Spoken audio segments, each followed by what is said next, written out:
Okay, good afternoon, everybody. I'd like to call the meeting to order. It's my understanding that I think we only have quorum for about an hour, so time may be of the essence. Could I get an approval of the agenda? Moved by Councillor Osanek, seconded by Councillor Schell. All those in favor? That passes unanimously. Any changes to the minutes? Seeing none, do I have a mover for the minutes? Councillor Bohm and Councillor Osanek. All those in favor? That passes. Any disclosures of pecuniary interest?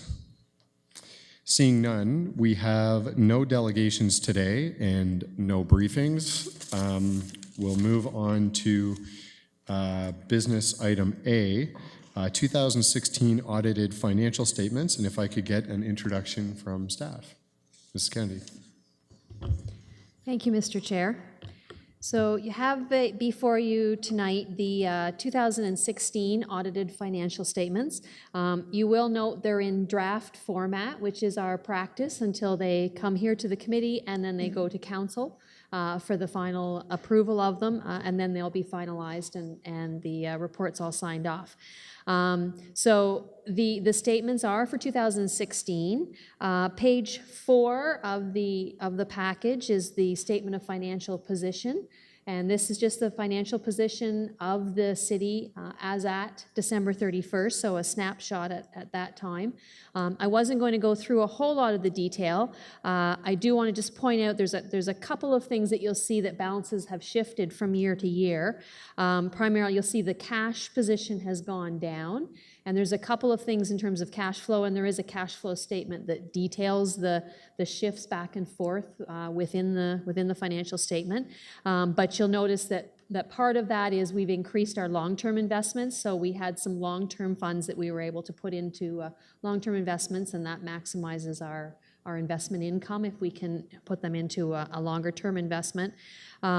You'll also notice the accounts payable has gone up, and that's mainly due to a couple of our capital projects, particularly the Point Pleasant water plant, which has a fairly large holdback on it as we neared completion near the end of the year of that project. So that's using up some of our cash. We didn't issue any debt in 2016, so you'll see the long-term debt's gone down. That's basically the principal payments. We will be issuing in 2017, permanentizing some of the debt. And we also didn't actually take out any more temporary loans, so you'll see that number stayed the same as well. So we actually financed some of those capital costs in the interim just from our own cash flow. And we did take out an advance as well. I believe in February of this year, we took out an advance to replace some of that cash. The only other thing I want to point out then is the bottom line, and we still report a healthy position at year end. Our municipal equity is up to about $1.3 billion. And which is a fairly large number. But if you turn to page 13, which is our statement of, our consolidated schedule of municipal equity, and this is where this will link back to the fourth quarter report that we provided to council back in, I believe it was in May of this year. So you'll see at the top of that schedule of municipal equity, the current fund surpluses. And those are the numbers that were reported as part of the fourth quarter back to council in May. So those numbers tie in there. The other things that make that up is you'll see our investment in our tangible capital assets. So we have about $1.5 billion in terms of depreciated value of our tangible capital assets. And at the bottom, you'll see a list of our reserves and reserve fund balances at the end of the year. So those items are all included that make up that equity value of the corporation.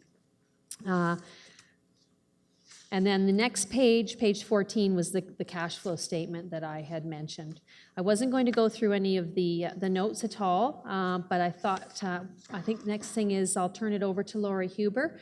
For those of you that don't know Lori, she's the audit partner from KPMG, and you will see at the start of the statements there is a audit opinion from KPMG on the financial statements as a whole, and Lori's going to present to us KPMG's audit findings report. Hello, thank you. Good evening. I think a copy of this report has been circulated to the committee members, so I'll walk you through the highlights Page 3 is where we'll start, which is our executive summary, which sort of speaks to where we are today with respect to the audit. So our audit findings report here really builds on the audit plan that we presented to the committee back in the fall in November, I believe. So you can see there, page 3. So just to follow up from that plan, we certainly have carried out our audit and are largely complete. So as of today, we're certainly having our discussions here with the committee. And it's sort of interesting, the ultimate approval and the audit report date will be when council accepts the financial statements for fiscal 2016, and that's slated for July 11th. So we still have a few more weeks to wait. So that will be your audit report date. Assuming nothing significant changes between now and then, the report will stay as is. So a couple of pieces to complete. Because of the nature of the timing, because of the nature of the city's activities with respect to legal matters, part of our audit approach includes legal inquiry letters. So we've got to update those to get it closer to the audit report date. So we'll do that. Hearing no significant changes, we'll be in a position to release the audit report that has been included in the financial statements. We've also included a copy here as part of our audit findings on page 13, and the draft content and form of our independent auditor's report is virtually identical to what you would have seen in the previous year, and it's a clean, unmodified, unqualified report, which is what you would expect to see. Jumping into the report, page 4. Page 4 follows on to the audit risks that we identified as part of our audit plan. And in there, we are required to do some audit work around fraud risk with respect to the financial statements and the financial reporting process. So we've certainly carried out all of that work that was required. On the right-hand side there, it sort of speaks to how we do that. Without getting into a whole lot of detail, we look around the high-risk journal entries based on our professional judgment and sort of what culminates into the financial statements at the year end in terms of cleaning up the accounts and balances to get them in accordance with your financial reporting framework. So we've done all of those pieces, and certainly you can see there on the right-hand side in terms of our findings, there's nothing that we had uncovered through the course of that work that impacted our audit, so that was a good thing. Moving along, with respect to accounting estimates on page 5, we had highlighted as part of our plan, naturally, because of estimates by their very nature, we spend some audit time around those, and certainly the biggest one in your statement of financial position relates to the employee future benefit obligation. So that's the liability in today's dollars for what's anticipated in the future with respect to some of the employee service. So it's a large number, sitting at about $45 million at the end of the year. This year was a full valuation year, so that's something that we incorporated through our audit work as well. So what that means is essentially the staff, the team here, submitted all of the data to the actuary, and the actuary comes out with a full report, and you usually generally do that about every 3 years. So part of our audit did incorporate work around that data that was submitted. So of course, the actuary's work can only be as good as the data that's submitted. So no significant findings to report in that regard either. On page 6, we spoke to some of areas of focus and results. So some of the account captions that we've highlighted here as part of our audit plan, sort of circling back at the completion. And as you can see there on the right-hand side, there certainly have been no significant findings in any of that regard as well. So, government grants, there's certainly large dollars in the statements, making sure that there's performance conditions have been met. Tangible capital assets, we've looked at the capitalization of costs sitting on your balance sheet, status of capital projects, and so on. And then the bottom piece, just to remind you, with respect to expenses as part of our audit plan, we had identified that we would look at the controls around the payroll process because payroll expenses do comprise such a large piece of your income statement. So we've done all of that work, and there's certainly nothing that's been identified in terms of issues in that regard either. Moving along onto page 7, speaks to data and analytics. So again, in our audit plan, we had identified this tool to help us do some of our work around journal entry testing. So first bullet there, you can see we've been able to do that. Again, no significant findings in that regard. Something that's sort of interesting that we've done new at the city this year speaks to the payroll testing. So we're able to use this new data and analytics tool that's now available to us to essentially look at all of the new union hires at the city through the course of the year and sort of evaluate them against what the rates they should have been paid against the current union agreement. So it's sort of a new audit practice versus manual versus electronic, and enables us to look at more data and more of the population. So it was sort of new and exciting for us auditors that get excited about that, but nothing to report in terms of findings. Page 8, at a high level, we look at these three three different areas in terms of our assessment of any potential management bias in the preparation of the financial statements. As we go through each of those areas in terms of accounting policies, no change. They're adequately described in Note 1 to your financial statements, and there has been no change this year, nor was there any change in accounting standards, so that made sense. Presentation and disclosure, we've certainly gone through year over year, no significant changes there, which is what we would expect. And again, with respect to estimates, the largest one really does relate to your employee future benefits and, of course, the cutoff with accrued liabilities and so on. So nothing that's been identified through the course of our work to cause any concern from a management bias perspective. The next page, page 9, speaks to adjustments and differences. So as part of our audit planning report, we had identified materiality overall on the financial statements. So when we get to our opinion always is relative to materiality. We had set materiality at 10 million, which was consistent to where it was last year. So that helps us sort of identify differences as we're going through all of the accounts and balances. So as you can see here, with respect to corrected, uncorrected differences through the course of the audit, there were none. So that's really kudos to Des, Steve, Lana, and team to all the great work that they did. Essentially, the draft statements before you today are the statements that were given to us on the first day of the audit. So nothing that was identified through the course of our work that has been incorporated there or should have been. Moving along again, page 10 speaks to significant deficiencies. So through the course of our work, we naturally look at the internal control around the financial reporting process in addition to payroll. To the extent we identify any comments there or observations, we would certainly make them. So in terms of deficiencies, significant deficiencies, obviously there were none. And the last bullet there on page 10 speaks to some more granular level of observations and recommendations that we've had discussions with the CFO and the city treasurer in terms of items that have come to our attention, and we will follow up on those again as part of next year's audit to make sure that they've been incorporated in due course. So moving into the appendices, Appendix 1 starts on page 12, and it goes through the required communications at this point in the audit. So we've already talked about the independent auditor's report, which is on the second page, on page 13. In this package, we've also provided for your information a copy of the management representation letter. That's a letter that we obtain annually from management, which essentially says that they've, told us everything we needed to know to be able to do a complete and fulsome audit. The body and content of that letter has not changed year over year. And the final bullet for discussion on page 12 speaks to independence. So as your external auditor, we're required to be independent throughout the course of the year. So to the extent we might provide any non-audit services to the organization, we should have conversations around those. And I can assure you that we have not provided any non-audit services this year. So there's nothing in our mind that would be thought to encroach on our independence. The very final page in our appendices after we go through the representation letter is on page 18. And really that's just for your information and a bit more background in terms of what we look at through the course of the financial statement audit. So on the left-hand side there, it really speaks to internal controls. So again, we're required to look at internal controls over financial reporting, not every internal control within the organization, and our report certainly doesn't encompass all of that. So that's essentially our audit findings for 2016. It certainly, as you go through the body of the report, it really was a fairly clean audit year. So I'd be happy to take any questions. That's wonderful. Thank you. Any questions from the committee? Seeing a lot of no's. Do we have any questions from community members? Mr. Dixon?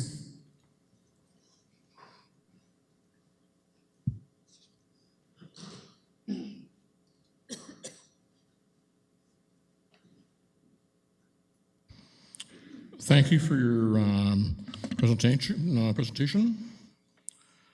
I'm not sure my questions refer so much to the auditing procedures as to a couple of fairly substantial differences in what was budgeted and the actual for 2016. So, Mr. Chair, you may rule me out of order if you believe that it's not an appropriate question, but perhaps I could place them. Looking at page 5 of the statement and page 11 of the package, so it says, the Corporation of the City of Kingston Consolidated Statement of Operations.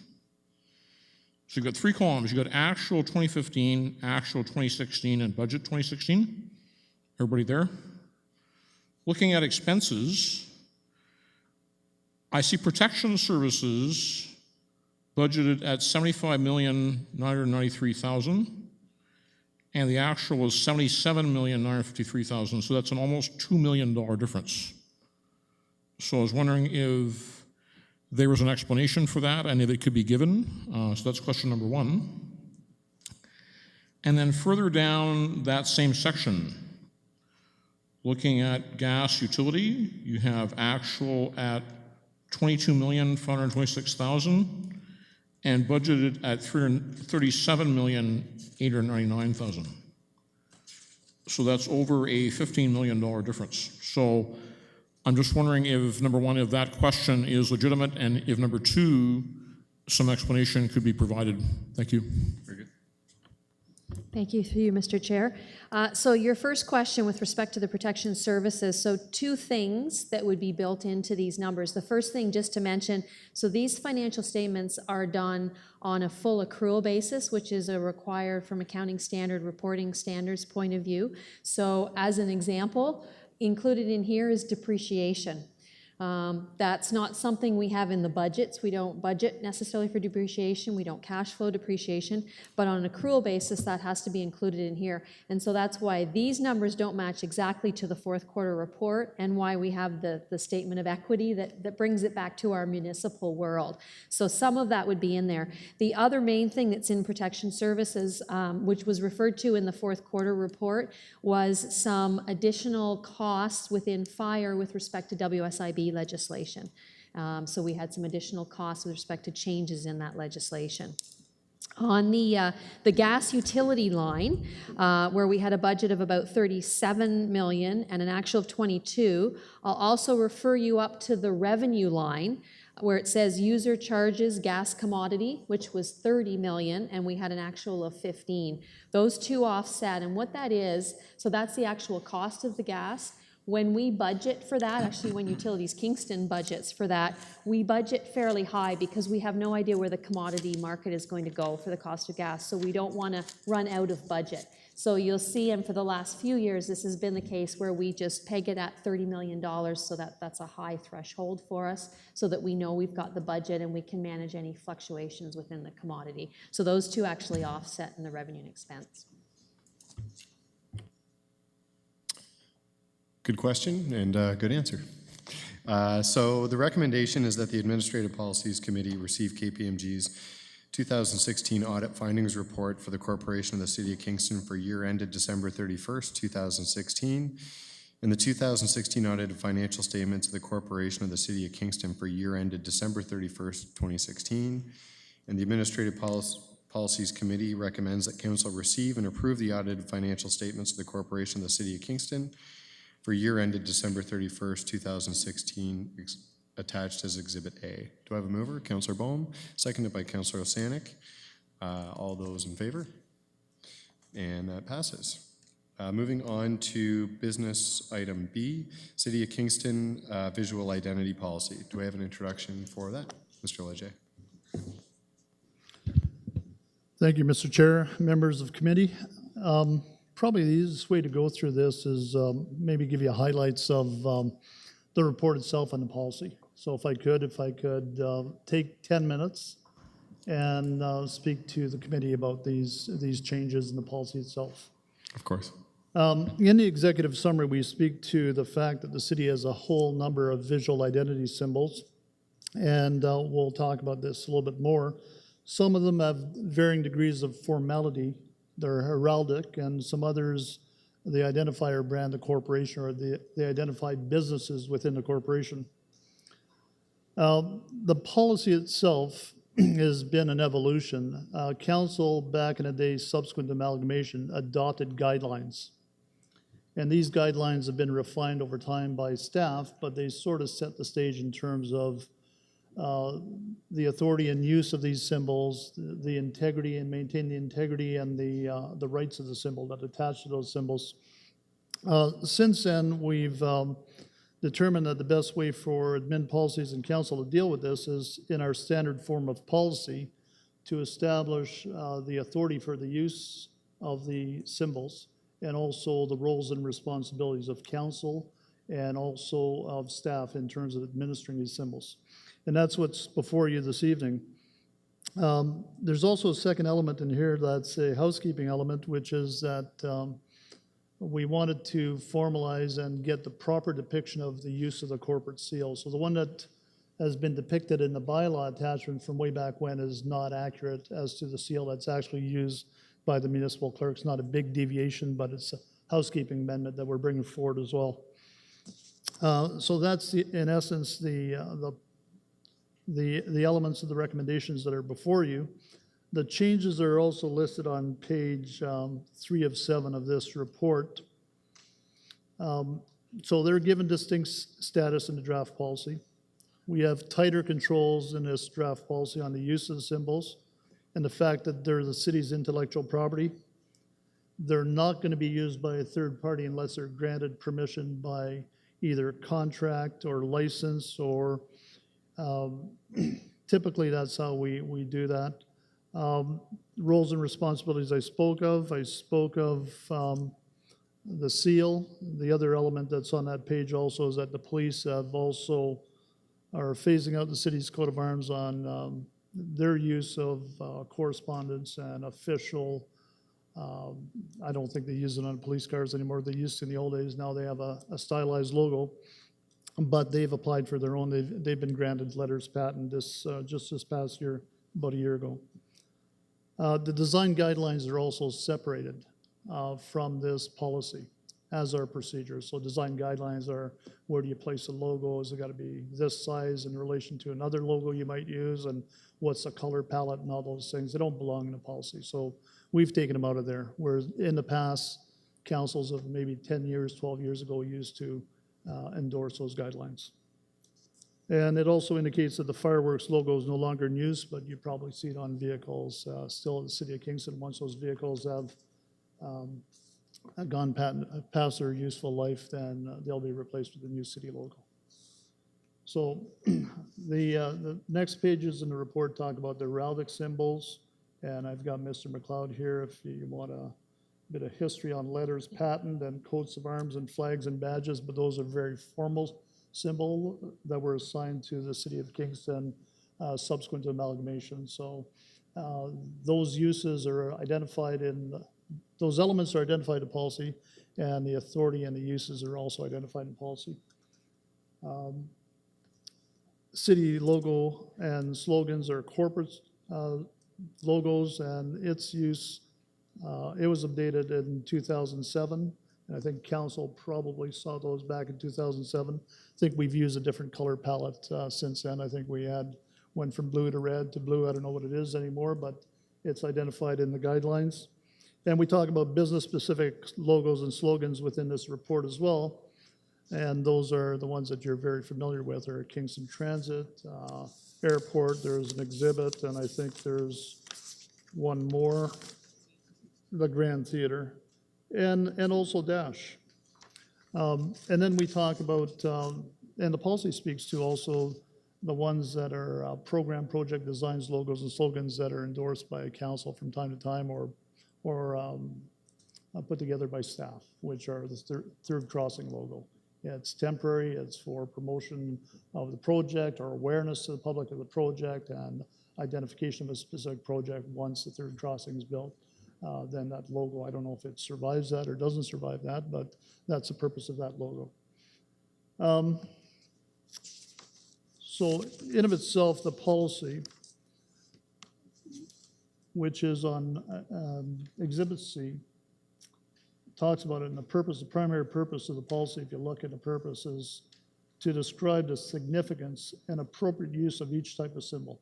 Controlling use of the city's visual identity symbols maintains their integrity and provides the public with the certainty that any associated messages are approved by the city and represents authorized policy. And as you can see in this, under 3 in the policy statement, we talk about the use of the city's coats of arms, flag and badge, which are heraldic symbols.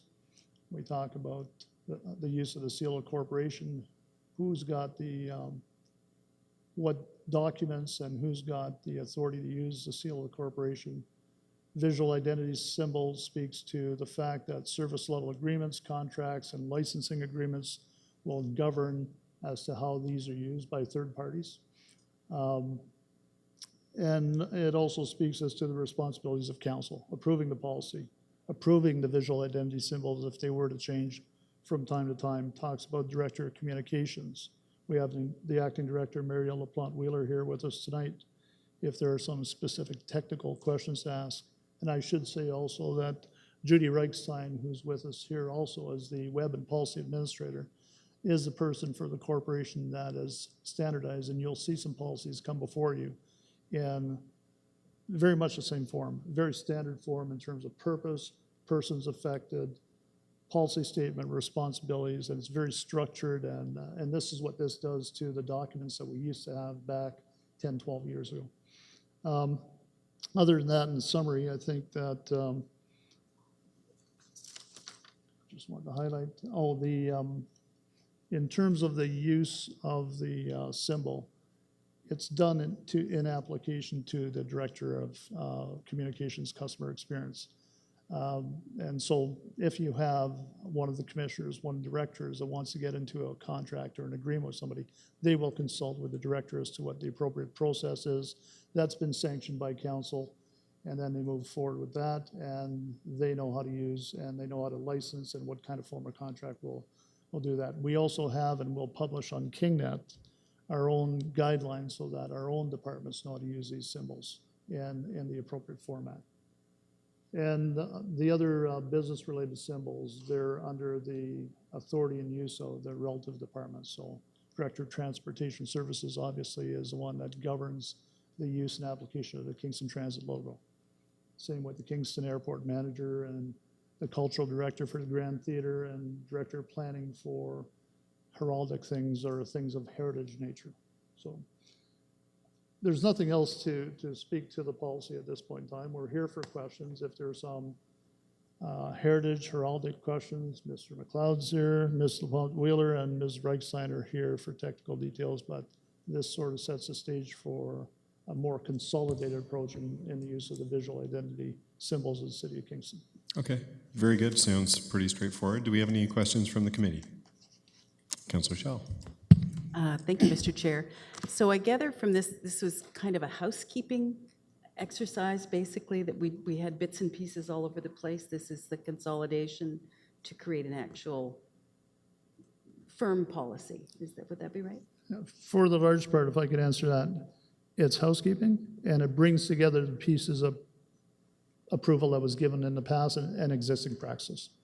And there's actually no major changes in approval authority and chain of command and that sort of thing? Through you, Mr. Chair, no, there are no changes, and it was just really to make sure that we were assigning make sure that the use and authority was clearly spelled out in the policy for each of the visual identity symbol. That's great. Very good. Thank you. Any further questions from the committee? Seeing none. Any questions from the community? Mr. Dixon.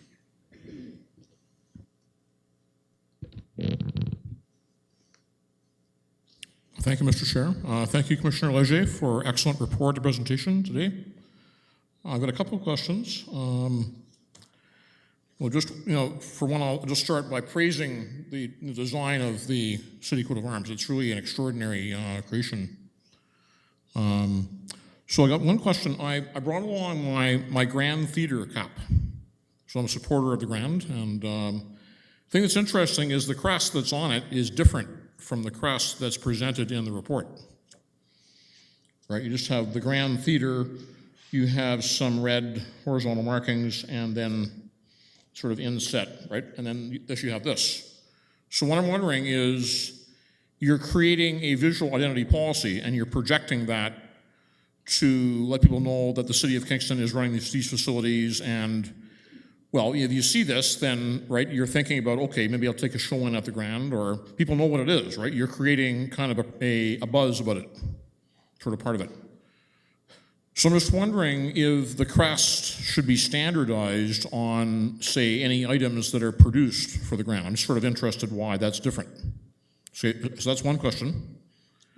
And then my next question has to do with, well, a very sort of minor question, but as we know, the city operates Bellpark Fairways, the golf course. And if you know anything about golf, you know that there are a lot of items produced, clothing and so forth, that carry crests and emblems of clubs, right? It's a way of generating revenue. You let people know about your facility, this sort of thing. You see this on the tour where you have, sponsors and so forth, right? Watching on TV. So I'm on the Bell Park Working Group, and we're discussing many aspects of Bell Park these days, and have been, this is the 4th year it's been operating. So would it be a reasonable idea to develop a crest for Bell Park Fairways so that if you were to produce, say, a golf shirt or a cap or, that sort of thing for sale, then you would be projecting, the city's identity with that facility? Okay, and I got one more very minor question. This one you can probably just let slide off here, but going to page 64 of the package, where we have the City Hall crest with the Kingston and then the 3 rivers underneath, right, where history and innovation thrive. Again, a fantastic creation. I really like it. But you refer to this as the slogan, right? And I'm just wondering if motto might be a more appropriate term, or if slogan is the legal term or the term that's designated to describe that. It just seems to me that motto is a little bit of a higher level of, I guess, description of what's going on. So thank you. Good, Mr. Chair. I'll answer the first 2, and see my colleague is anxious to answer the last one, so I'll turn that to Mr. McLeod on the 3rd question I was asked by Mr. Dixon. On the first 2, they're sort of similar in the context, in that if you look at the policy, the role of council is to approve the city's visual identity symbols, and that's 3.15. 3.17 are business-specific logos. And the city's in a lot of different businesses, and you may have noticed over the years that we even use some symbols to identify even parking. At one point in time back 4 or 5 years ago, we used to have the cupola with a P in it, and that was our parking business logo. It's an enterprise. And so is transit, and the Grand Theater is very much run like a business, so it's business specific. The policy doesn't indicate that council has to sanction every time we have a business-specific logo. So what happens is that the people that run those businesses have the primary logo that's endorsed, and that comes to council under an information report or sometimes a recommend report. And then they have sub logos as well. So what you're wearing on your cap in terms of the G is probably the form of brand that you see more prevalent right now on Grand Theater publications. But the Grand Theater logo that's depicted here is still very much in use, and their primary logo. So in terms of governance and the policy doesn't get council to endorse every specific business application, nor is it intended to. It's intended to deal with the primary visual identity symbols of the corporation of the city of Kingston. And you will see from time to time some of these other business elements come up with a logo that markets and promotes a service that the city has, like parking, like transit, like the Grand Theater. You might, on the Bell Park question, I'm not sure. I can't really comment on that in terms of whether or not Bell Park as a service and or maybe a service that's also a business might or might not devise a logo. I think that's something that you might want to take up with the Commissioner or Director of Rec and Leisure as to whether or not there's some value in that. So I'll turn the 3rd question over to Mr. McLeod. Thank you, through the chair. So when we put together the report, we were trying to be very careful to display the 3 classes of visual identity symbol, and they have distinct words. The highest level are the royal honors, which are granted by the Governor General under the royal prerogative. So when you look at the coat of arms and you see Antiquite, Civitate, and Humanitate, that is actually the motto of the city of Kingston. And motto is a formal word used within heraldry for the words that appear on officially granted seals. So we use the word slogan now for the words where history and innovation thrive, because it is of the second level of word brand that is associated with the city of Kingston. And just for your knowledge, I believe it means, and I have 1 year of Latin, so you can rely on this, it means an ancient and humane city. So it's another way of saying a similar idea as where innovation and history thrive. But this is the format that it comes in from the formal grant of the symbols from the Governor General, and that is what's called a motto.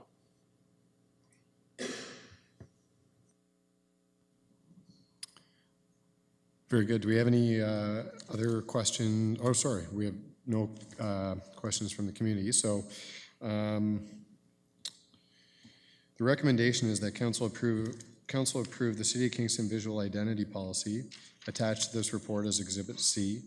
The council repeal bylaw 7718 as amended, attached to this report as Exhibit A, being a bylaw to adopt a new common seal of the corporation of the City of Kingston and to cancel and abolish the common seal now in use by the said corporation, and that council adopt the draft bylaw attached to this report as Exhibit B, being a bylaw to adopt the municipal seal of the corporation of the City of Kingston. Do I have a mover? Councillor Bohm, seconded by Councillor Schell. Any discussion or comments? We'll call to vote. All those in favor? That passes unanimously. Now I need a mover to fall into the Board of Management for Rideau Crest Home. Moved by Councillor Osanik, seconded by Councillor Bohm.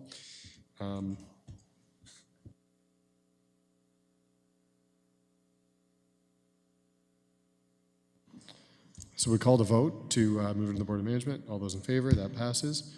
And we'll get an introduction. Good evening. We do have a few minutes. I can do a summary if you like. I was just going to open it up for questions, but I can do a quick summary.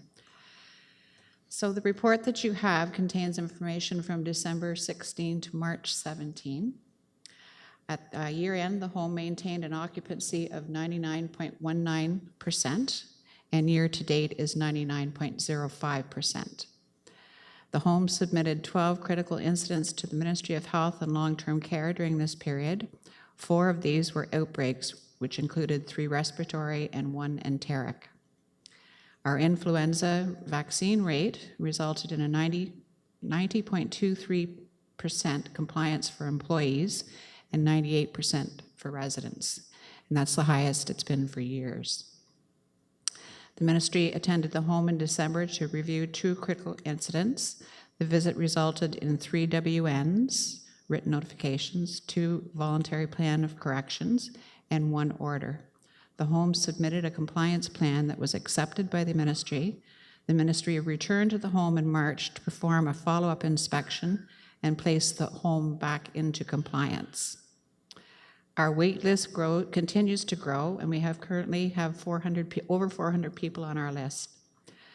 The home has updated, revised, and submitted our quality improvement plan to Health Quality Ontario, and we have provided that link to that public report in your report. We have also included a copy of our first newsletter. The introduction of a newsletter has been well received by residents, family, and employees. The monthly information and education sessions for families have been another very effective initiative to improve communication in the home. The results of our annual resident and family satisfaction survey are also included in your report. We are very pleased with the results and will continue to use these results to direct our current and future service and quality care initiatives.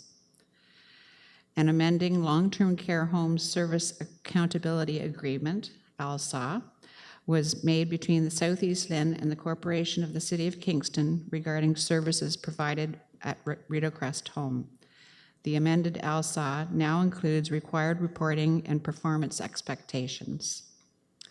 These include progress made in the development of behavioral support in the home, measurement of progress towards the achievement of goals for the Health Quality Ontario indicators, and our attempts to reduce emergency room visits.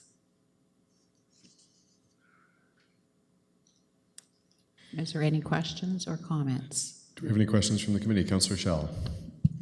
First one's a selfish question. 16 are in crisis awaiting placements. Does that mean that 16 people across the city or 16 people who have specifically asked for Rideau Crest? And what is the wait time? Sorry, through you. That would be on our wait list. On the Rideau Crest specifically? And what sort of wait time? It depends, because what they do is they will have people in crises, and they're usually first priority. And then when they don't have people in crisis, they'll switch it up, and if there's somebody that's already in a nursing home, but they're not in the home of choice, which is ours, they may pick them. So it's kind of sporadic, really. And it's done through Community Care Access Service at Yes. that point? Oh, okay, thank you. It's a wonderful report again, and I'm not at all surprised at the 99. I'm surprised I presume you have the occasional day to clean a room, basically, and that's why it's not 100%. Sometimes we usually let CCAC know immediately when we have a person that's either been transferred out of the home or is deceased. So we try to keep that, and it's done electronically now too, so that has speeded up the process. But it's usually, sometimes if they don't have updated assessments completed, we'll have to wait a couple of days for that to come in. The assessments have to be done on quarterly, so we get the most up-to-date information. Very good. And I'm really impressed with the vaccination rate. Is this partly just people finally are understanding that the vaccinations work and they don't make you ill? We had a real campaign. We hired an infection control coordinator, and she really campaigned for the flu shot, and just increased awareness, and people just came out, which is great. Thank you. Any further questions from the committee? Any questions from the community? Seeing none, I will ask for a motion to rise from the Board of Management. Moved by Councillor Bohm, seconded by Councillor Osanik. All those in favor? And that passes. There are no new motions, no notices of motions, no other business. Is there any other business? Seeing none, no correspondence. The date and time of the next meeting is scheduled for Wednesday, July 5th, 2017. Do I have a motion to adjourn? Moved by Councillor Bohm, seconded by Councillor Osanik. All those in favor? We are adjourned.